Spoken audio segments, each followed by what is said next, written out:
Sébastien Saint-François vous retrouve à Toronto pour parler de ce qui se trame à l'Assemblée législative de l'Ontario. On vient d'entendre Mme Joly. L'aspect plus politique des choses en Ontario, c'est que le NPD tente de faire promettre au gouvernement Ford qu'il reviendra sur les coupes dans le milieu francophone annoncées la semaine dernière. Et je crois que la seule députée franco-ontarienne des conservateurs est en faveur de cette motion, n'est-ce pas? Oui, bien, justement, parce qu'elle, là, essentiellement, Amanda Simard, députée progressiste conservatrice de Glengarry Prescott Russell, elle a la même position que ce qui est énoncé dans la motion du NPD. Donc, le nouveau Parti démocratique ontarien a déposé cette motion-là la semaine dernière. On arrive à la journée, cet après-midi, où on devra en débattre avant de passer au vote.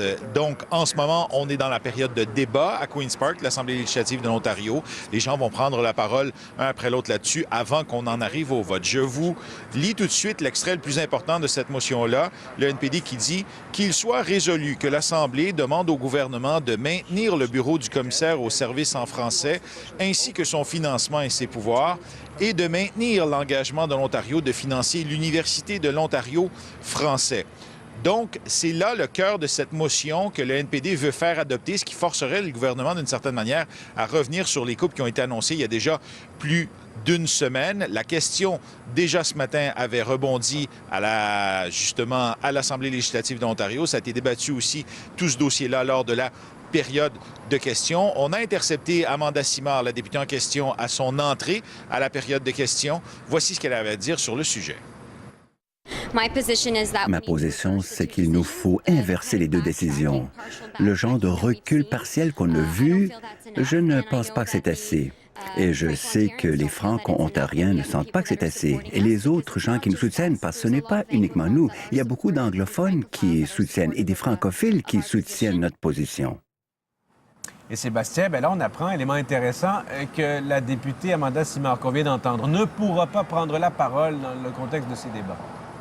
À moins que ça change dans les prochaines minutes, et ce sera un peu curieux, Alexis, que cette députée-là, qui a été sur toutes les tribunes, incluant l'émission Tout le monde en parle, je vous le rappelle, qui est supportée, qui est appuyée par l'Assemblée de la francophonie ontarienne, ne pourra pas prendre part à ce débat-là.